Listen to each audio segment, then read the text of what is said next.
Hello. All right, so in today's video, I'm going to be going through the lecture slides for Chapter 9. Chapter 9, this is the last chapter in the book, and this will conclude covering all of the material in the course. The other thing I'd like to mention is that I will be preparing a little bit more information about when I'll be posting the last take-home assignment that will be replacing the final exam. I've already posted on D2L that I plan to do this. I'll be letting you guys know when that'll be posted on D2L and how long you'll have to complete it shortly. All right, so let's get started here. So Chapter 9, here's the slides. And let me just move my, there we go. So Chapter 9 basically is dealing with stress, time management. These are the skills that it talks about. So it's a fairly simple chapter, and there's not really a lot of content compared to some of the other chapters that we've covered. Okay, so some of the things that we'll be looking at are basically the causes of stress, how to cope with it, and then we'll talk a little bit as well about time management and how time management and stress are related, and there's an obvious relationship there. And basically some techniques you can use, time management techniques that will help you improve your work. Now, this topic, Chapter 9, is important because customer service can be a very stressful occupation. Whether you're working in as a teacher or in retail or in a service desk environment where you're dealing with people on and off, there's a lot of things that can cause people to feel stressed out. So being able to handle this and recognize stressful situations is an important skill. Okay, so self-management skills, basically this is the ability to get your work done, to manage your time. This is going to also have a great effect on how much stress you feel. So in terms of the negative effects of stress, one thing that's important to point out is that stress is a normal and unavoidable side effect of living. And it doesn't necessarily have to be negative. In fact, in a lot of situations, stress can be something that's positive.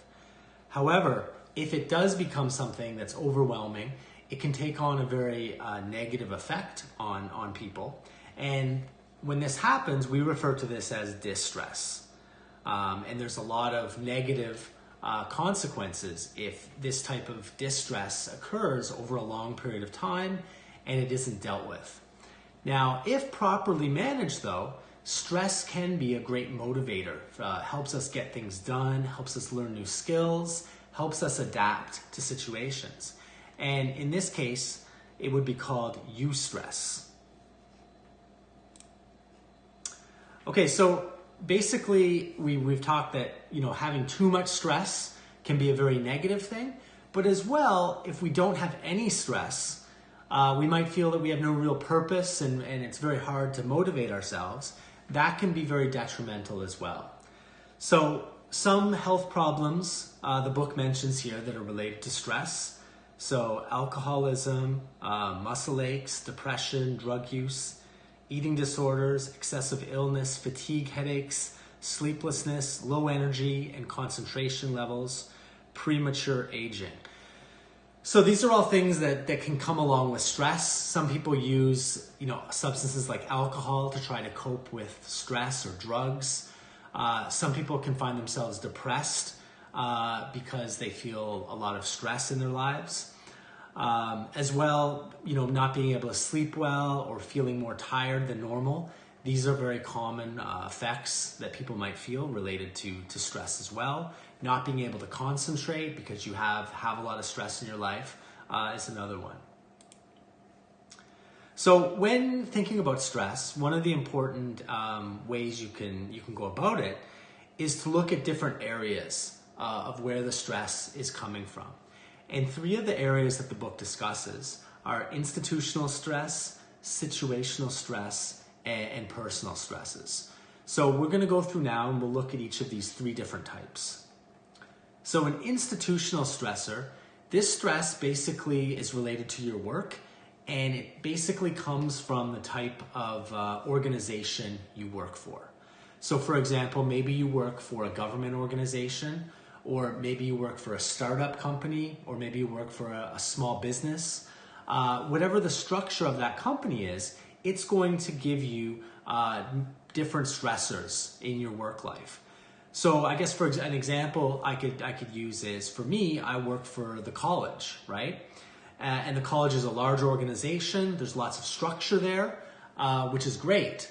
So, however, if I was someone though that really wanted to take control and micromanage and change how things work, if that was something that was important to me, working at the college might not be the best place because there's rigid structure in place. So if I came in one day and said, this is how I want to teach my courses and I want to, incorporate all these new ideas, and if these are things that the college doesn't include in their learning objectives, I wouldn't be able to do that. And that might be something that some people would find fairly stressful, in which case maybe they would be better suited to work in a startup company or a very small business, where they would have a larger say about the day-to-day activities of how things are done. All right, so in terms of institutional stressors, the example I gave, you don't really have a lot of ability to influence these, right? You can't really change how a startup company works. If you find that the startup company doesn't give you enough job security and doesn't give you a steady routine, there's really not much you can do in that situation. You would really have to change where you work to basically deal with an institutional stressor. So in other words, you really have to pick where you work carefully, because these are stressors that you really can't, you don't have much control over changing, at least. Okay, next up is situational stressors. So these stressors come with the type of work you do. So whether you're a teacher, whether you work in a service desk, whether you're a video game developer, any career you take, you're going to have different stressors that are part of your job. And the good thing, I guess, about situational stressors is that you do, in this case, have the ability to, you have a big influence over these type of stressors. There's usually going to be a lot of things that you can do that will reduce this stress or avoid some of these stressors or turn them into more positive opportunities. So for example, as a teacher, if I find certain things stressful, maybe I'm teaching a course and I don't have great skills in this area, okay? There would be things like I could take online courses to improve my skills. I could talk to other staff members who are experts in that particular area, and that would then reduce my stress and also improve my teaching. And that would be an example of dealing with an situational stressor. Another thing that's really important, and the book mentions this, is that you really need to strike negative phrases from your vocabulary when you're dealing with stressful events. And one thing that I challenge you guys to think about when we're talking about stress is, when you're in a workplace and dealing with stressful situations, think about a time where an employee or a coworker is using a lot of negative phrases, and you're hearing these, and just think about the effect that has. I know for myself personally that even if I'm doing my best and I'm working with in a difficult situation, if I hear someone else using negative phrases, that starts to really affect me, and then I start to think those things myself. So not only hearing someone else, but as well, we have a tendency often to use negative phrases, and that can really amplify the stress we're feeling. So trying to strike and avoid negative phrases or vocabulary is a really good technique when dealing with stressful situations. All right, so next up, we had situational stressors. Okay, so this next slide here just goes through some examples of situational stressors that come with the type of job you do. So could be you have a really heavy workload in the job that you have. Maybe you can't really predict or control what your workload, what your day-to-day activity is going to be. Certainly in a service desk, that would be true. You don't know how many customers you're going to have that day, what type of problems you're going to have to deal with. And some people might find that fairly stressful. Perhaps maybe you're working on a product that you don't have a lot of skill in, you have insufficient training. Perhaps there are a lot of interruptions that are taking place where you're working. So at least the good thing about most of these stressors is there is something you can do to minimize them or improve the impact that they might be having. Things like getting more training, things like reorganizing your workspace to be more organized, things like planning ahead, getting your work done early, better time management so you can get more things done. These are definitely really good skills to have and can help with situational stressors. Okay, let's move on. So the next type of stressor is a personal stressor. And essentially these are just stressors that come from our personal lives. So things that could be happening with our family, with our health, all kinds of things. These can be positive things, these can be negative things, but regardless, these are going to be things that we'll be dealing with from time to time, and they can add stress certainly to our lives. So overall, we've talked about 3 different types of stressors, and from time to time, people are going to find, that they're going to have these different stressors enter their lives. And one of the things the book suggests is to periodically evaluate how much stress you have in your life. And one of the ways you can do that is to ask yourself, basically, do you like the business that you are in, or the company you work for, in other words?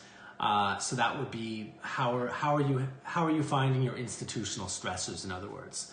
And then the next one is, do you like the work you do? So that is your situational stressors. And then the third one is, are you happy with your personal life? And it's quite common that one of these from time to time you would not be very satisfied with.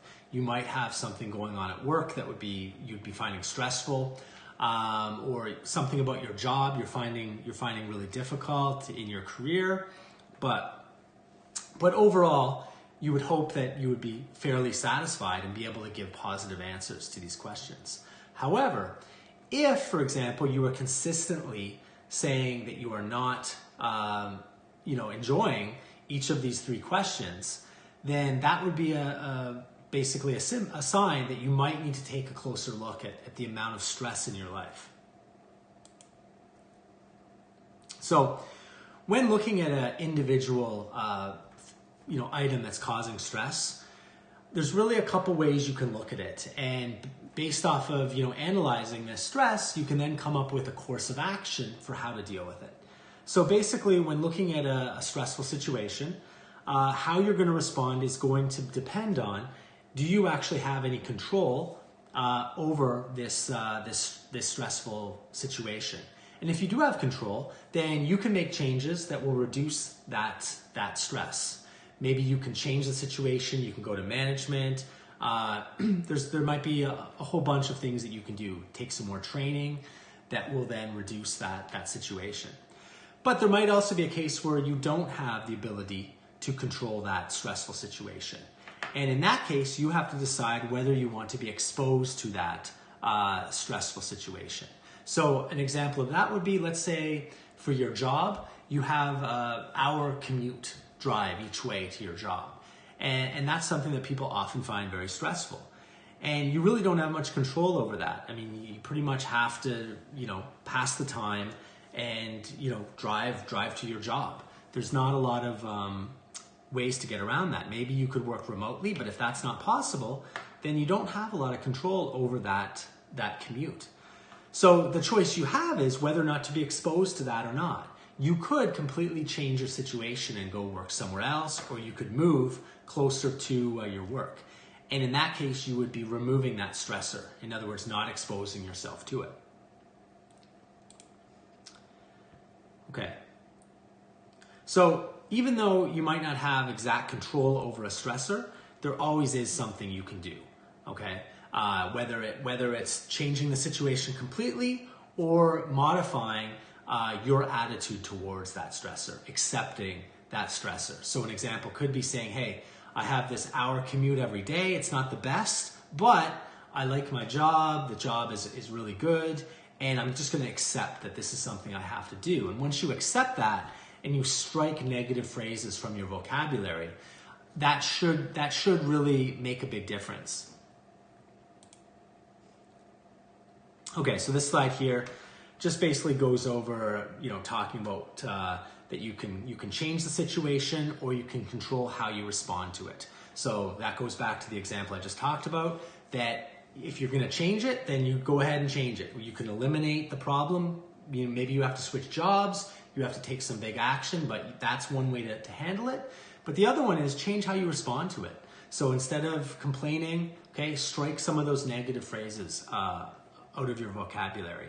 Complaining is a big time waster and it adds to your stress. So that's something that you really want to try to avoid. And part of eliminating complaining is accepting responsibility for the stress you're experiencing. So in the case of a commute, you're saying to yourself, hey, this is the job I want to do. I'm trained for it. This is a good job. Yes, I have to then do a commute to work. And you accept that you're responsible for that choice. And that's going to go a long ways to reducing that stress. Now, let's move on a little bit. Something that comes with stress is called burnout. And I'm sure everyone's heard of this concept. And basically, this is a situation that arises when you've had lots of stress in your lives, maybe looking back at those 3 questions that we talked about previously. I'll just go back to them really quick. So the business you're in, do you like the work you do? Are you happy with your personal life? If you're saying consistently no to most of those questions, and you're not dealing with the actual stress and the effects of that stress, then a burnout is a situation that can occur. And that's where there's a physical and emotional exhaustion that basically overwhelms you.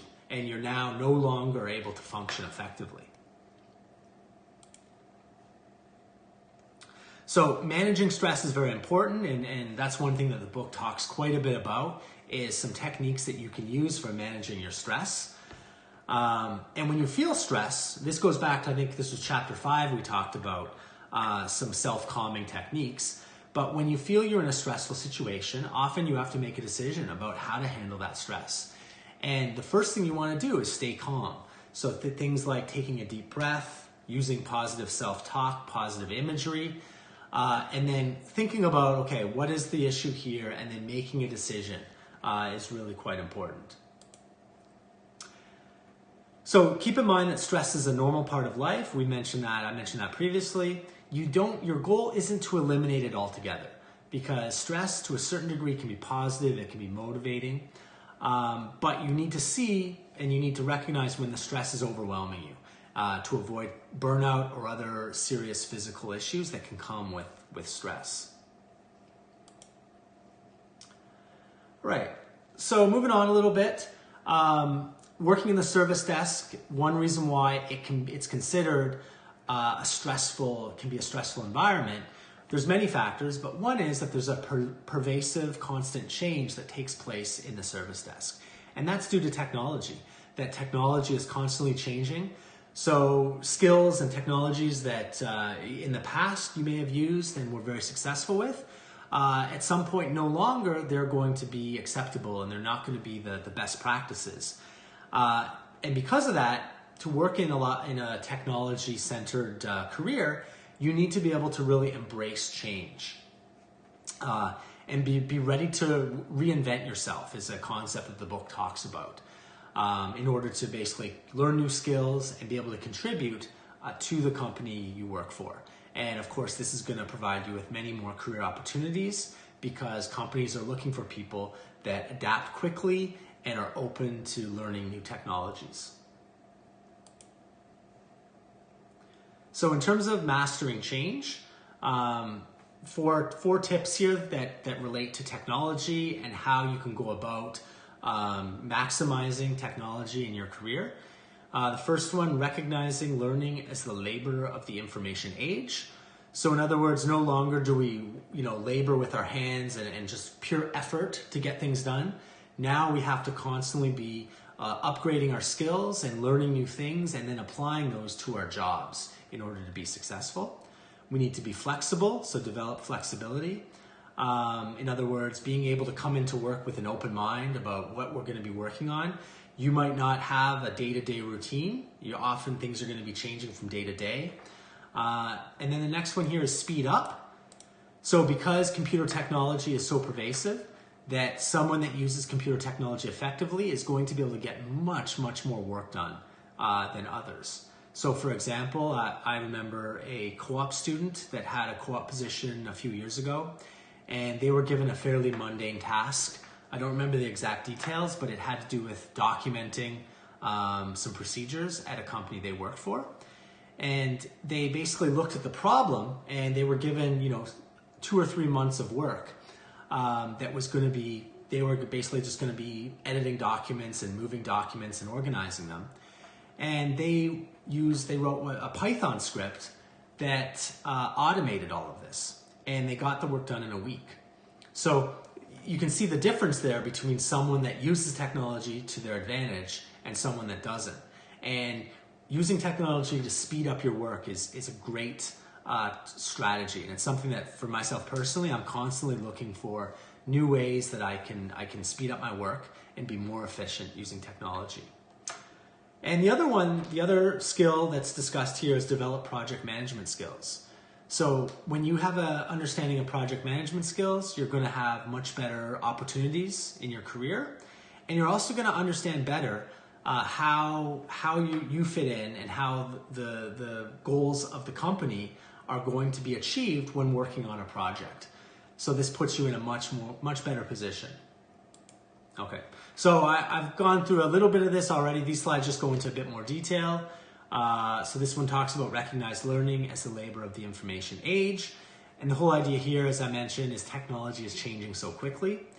The next one we have is developing flexibility. So you need to be able to go in with an open mind. Instead of waiting for someone to tell you what you have to do, you have to be able to look for opportunities, go in and make suggestions. Here's an area I can contribute and jump in and get your work done. Okay, speed up. Basically trying to get your work done, making sure you're meeting your deadlines, using technology as well to speed up your workflow. And then project management skills. Basically can provide you skills that are going to transfer to any career you have and give you a lot more career opportunities. Okay, so moving on here. So now we're talking about being mentally and physically fit, and this goes along with stress.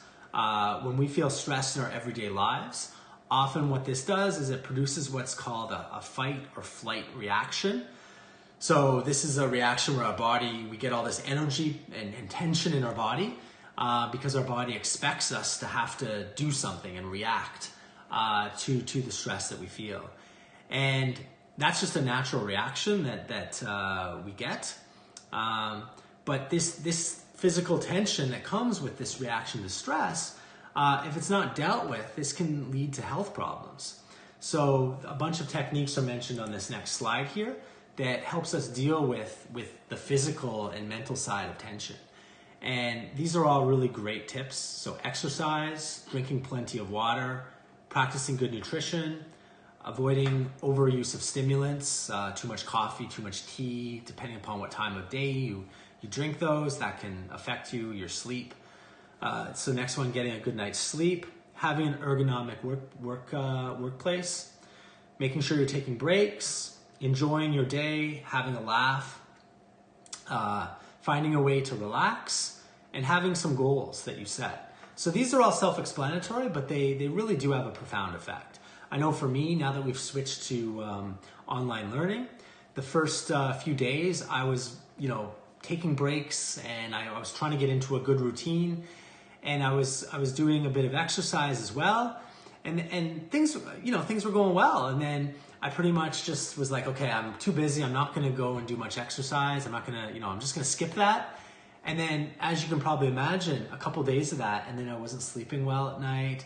So regular exercise, certainly for me, and drinking water. Those are two that I feel like really set you up for being able to get a good night's sleep, and also being able to relax a little bit better. Okay, so this goes through, these next slides go through some of these here. So getting a good night's sleep, extremely important. Being able to wake up fresh, ready to work, okay?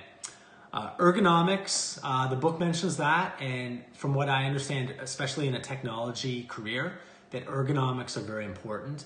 Repetitive stress injuries, some people are very susceptible to them, And in our profession, because we're using computers a lot, these injuries can be very problematic. So one way to avoid them is to have a fairly ergonomic setup. Now, myself personally, I don't really get into the ergonomics too much. The one area though that I do focus on is my chair. I need to, if I'm programming games, I need to have an ergonomic chair. I don't need to have the best setup with my keyboard and my mouse and that kind of stuff. But if I don't have an ergonomic chair, I really feel tension in my back and I have trouble focusing on my task. But the book goes into much more detail about not only using an ergonomic chair, but here's a picture here. So this slide is showing an ergonomic setup. So if you notice this lady, she's sitting with her back straight. She's got her feet flat on the floor. Her wrists are flat. So when she's typing on the keyboard, she's not slouching her wrists. So they're nice and flat. And her eyes are at about the top level of the monitor that she's looking at. And she's about 2 feet away from the monitor. So that would be considered a pretty ergonomic setup. I mean, except for one thing, that chair is terrible. That's giving her no back support. So that's funny. She's got everything set up perfectly, but I could not use that setup. I could probably not have the best keyboard. I could kind of have my wrists like flat on my desk, and I could probably have my monitor a bit higher and it wouldn't bother me. But if that was my chair, it wouldn't work. But even still, even though I don't feel pain in my wrists when I'm coding and doing stuff, it's probably better that I do take the time to set up an ergonomic workplace. Okay, so we're taking breaks. This is another really important one. I definitely like to take breaks every hour. I feel mentally, I'll be working on a problem and struggling a little bit, and it's amazing how you take a break, and during that break, you come up with the solution. And this happens all the time. Your mind just somehow relaxes, and you think through things a little bit clearer. And I think also when you're so focused on a problem, you don't realize that your fatigue is starting to set in. And taking a break is a really important strategy for me. Okay, and then having a laugh every once in a while releases tension, puts a smile on your face. It's just a good feeling. It's also very healthy to share a laugh with someone. Relaxing, committing yourself to relaxation. So this is one, keep in mind, committing yourself to relaxation is not watching YouTube videos on your phone. This is doing some sort of activity that gets you away from the technology and lets your body truly relax and physically and mentally. So it gets your eyes to relax, gets your whole body to relax. So that could just be lying down, having a short nap, perhaps, maybe reading a book. These are things that help to reduce stress greatly.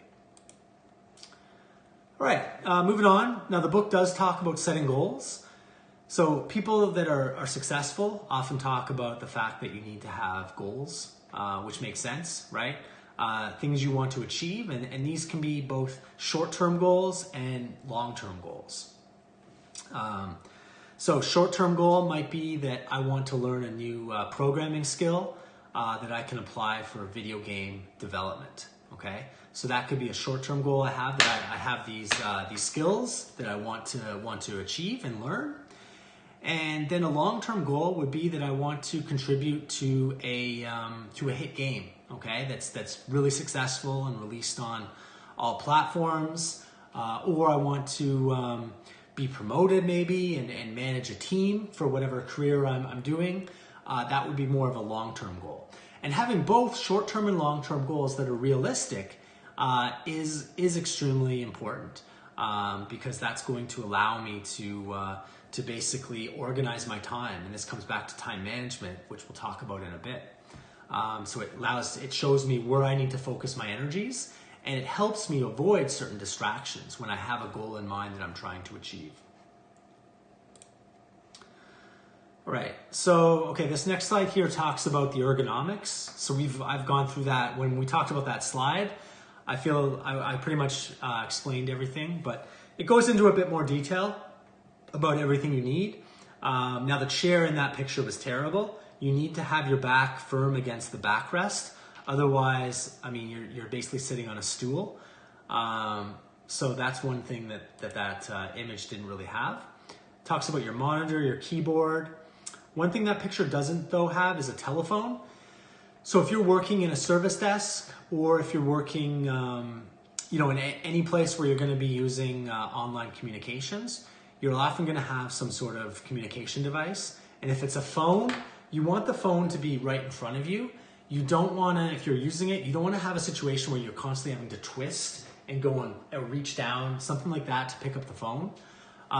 Because as you can guess, it's very easy to if you're doing that repetitively, it's kind of like getting in and out of a car, right? I'm sure some of you have had a situation where you've strained your back or your shoulder or your neck when you're getting in and out of a car. And it's the same thing where you're using a telephone. So you need to make sure that that's set up in an ergonomic place. Now, a lot of places you're going to have a headset. So one of the things you want to keep in mind there is you want to find a headset that's comfortable and basically has all the functionality that you need. So testing out a bunch of different headsets, making sure that they give you the right audio quality and the microphone is good and it's easy to set up. That's a really important thing if you're working in a service desk, is going to be your headset. All right, lighting. So obviously having your workspace bright enough that you can see, but not so bright that it's glaring, and also not so dim that you're straining your eyes. If you have the opportunity to have natural light in your workplace, that's a real bonus as well. All right, so we're moving on a little bit here. We're going to talk now more about managing your time. So time management goes really hand in hand with stress management. As you can imagine, being able to manage your time means you'll be able to get more work done. You'll be more successful, and you'll typically enjoy your job more. You'll have more time for personal fitness. So there's a lot of different benefits. So the book goes through and gives some tips on how to stay organized and some time management tips. And a lot of these tips, they make sense. They're really good tips, I think. So we'll go through each one, but having a beginning of day checklist, any type of checklist you use that can help you organize your work, I think is really good. There's also a what I need to know list, what coworkers need to know list, and then some other tips are keeping up with all your paperwork. Make sure you're logging all incidents in real time. So in other words, not waiting till later time to come back and log stuff. Do it all at once. And then also check the status of any of your tickets as well. Okay. So this slide here talks a little bit more about the beginning of day checklist. So basically this is just a series of tasks you have, and I do this quite often. At the end of my day, I'll basically think about, okay, what are some things I need to get done tomorrow first thing, and I'll write them out on a sheet of paper. I'll put that directly on my desk. Another list it mentions is a what I need to know list. So this is important contacts. This might be important procedures that you need to remember to do. Maybe, for example, you have a software product release coming up a couple weeks from now. And when that happens, you need to remember to update some information on your server. So having a what you need to know list is a really great way to organize stuff like that. Now, a what coworkers need to know list is important. Whatever job you're in, you always want to keep up to date whatever you've been working on. It's possible that for unexpected reasons, you might have an absence at your work, and you don't want extra stress because of that. And as long as all of your work is documented and whatever information that a coworker would need while you're away is available to them, then that things should run smoothly if you have to be absent. Okay. As well, keep up with any of your work, any of your paperwork is important. Of course, if you fall behind on something like that, that's when you can feel a lot of stress. I certainly do. If I'm behind some of my work, that's a very stressful feeling. It's not a good feeling to have. So trying to keep up with that. Now, moving on just a little bit here, we're going to talk about logging all contacts in real time. So one of the important things working in the service desk is that all information is logged accurately. And this includes, whenever you're dealing with a customer, making sure you're logging all of their information as you're dealing with them. A lot of customer service agents will make the mistake of dealing with a customer, and then maybe when they're done, they'll go do something else with the idea, okay, I'm gonna come back later and log all the information. And that's not a good approach. It's quite possible that they might forget to log all that information. As well, not logging it in real time means that some of the timestamps on that information will not be accurate, and that could affect some of the data analysis that the service desk is going to do on the information logged. All right. So moving on with time management, coping with deadlines is a big stressor related to time management. And I'm sure you guys can appreciate that. When you have lots of projects that you have due, you might have some tests you have to study for, and this could be on top of jobs and other responsibilities that you have. So dealing with these deadlines, as we know, is extremely stressful. So the way the book discusses a strategy for coping with this is, for each of your deadlines, making sure you clearly understand exactly what has to be done. And then also being realistic about how much work you can get done each day. One of the mistakes a lot of people make is they don't really know for sure how much they have to do. And they also over exaggerate. They think, oh, I can get that done in a weekend, no problem, right? And they leave it. And then when they come to actually finally do this work, they quickly realize, hey, this is way more than I originally thought. And they realize, I can't really get this done that quickly because I need to also be, learning as I'm going, and it's taking me too long. So making sure you have a clear understanding of the work is very important. And overcommitting is a big problem with deadlines. So being realistic of what you can take on. If someone comes to you at your work and says, Eric, we need you to take on this responsibility, et cetera, et cetera, et cetera. It might be in your best interest to say, so, I'm sorry, but I've got too much on my plate right now. And I'm just not going to be able to take on that extra responsibility. That's, not the best situation, but that's certainly better than saying, sure, no problem, I'll get that done, and then you're unable to do the work. All right, and in terms of dealing with deadlines, procrastination. So this is a big one, right? For me, I love to procrastinate. That's just the way a lot of people are. Procrastinate just means that you put something off, and I don't need to do it now, I can wait. But by doing that, you really add stress. And an example for me, now that I'm doing all these YouTube videos, last weekend, I don't know what it was, but I shot 4 YouTube videos. So I spent the whole weekend, I did all my YouTube videos, not all of them, but I did a whole chunk of them for the next week. Because I found that it was taking me a long time to do the videos for some of my courses.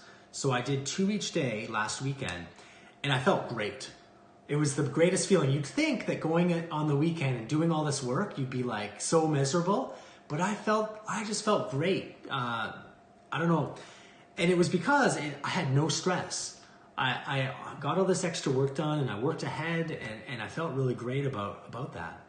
And then this weekend, I was a bit more tired, and I didn't shoot any videos. This is the first video, and it's Sunday. And I feel more stress. I do. And that's because, I didn't get the work done that I don't know if I'd say it's procrastination, but I didn't work ahead and get as much done as I could. And that means this coming week, I'm going to have a lot more on my plate. So ways to avoid procrastination is trying to break your tasks up into smaller chunks, okay? And if you have smaller chunks, you can complete them one at a time and basically try to evaluate how much progress you're making.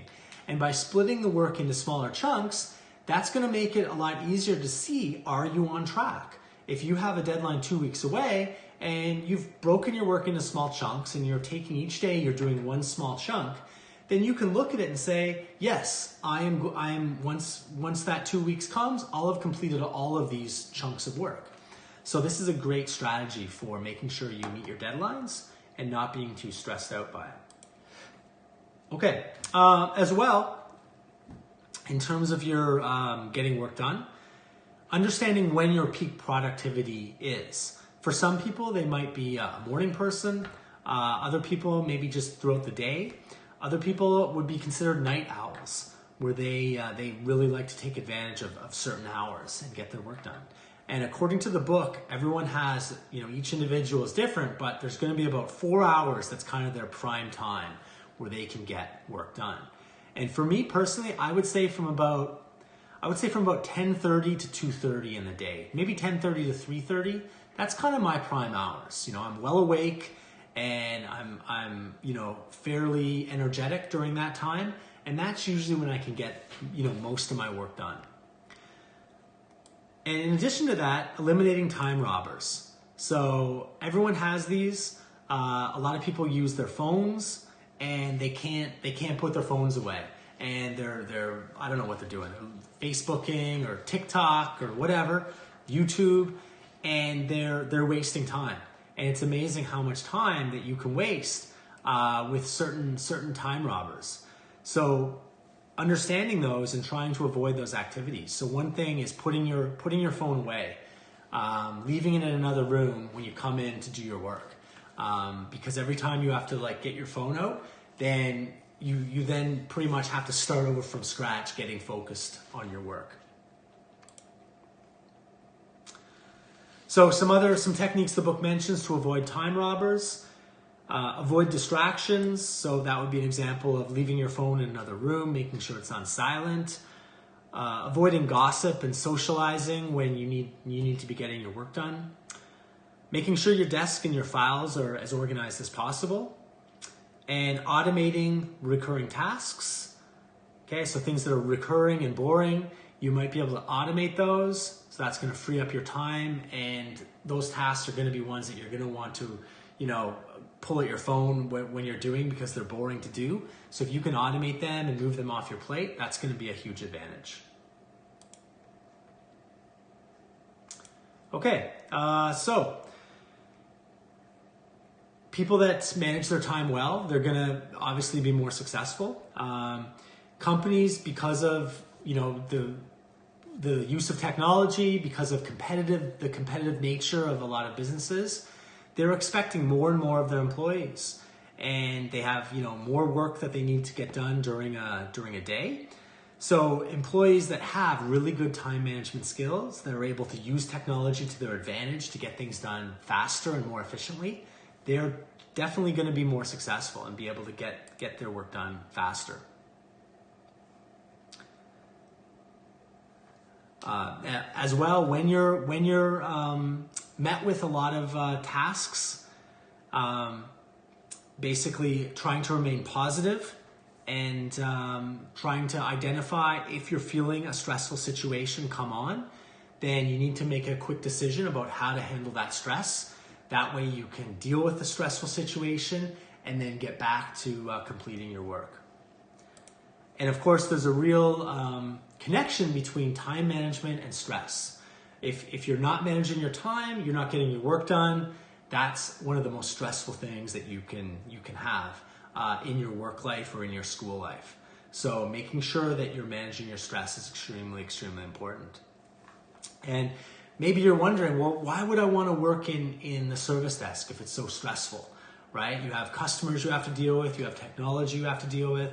But the fact is that there's a lot of opportunities in these careers. And we've talked about the advantages of getting all sides of the business, of learning new skills, of understanding how customers use technology. These are all things that people in the service desk have a real advantage in. And that's going to allow them to get promotions and really grow in a career. So having the ability to manage your stress and to have really good time and self-management skills is going to be very important in any career that you have. Okay, so that is the end of this chapter. So in the coming days, I will be posting more information about the last take-home assignment that we will be using in this course to replace the final exam. And until then, hope you guys have a good day, and I'll talk to you later.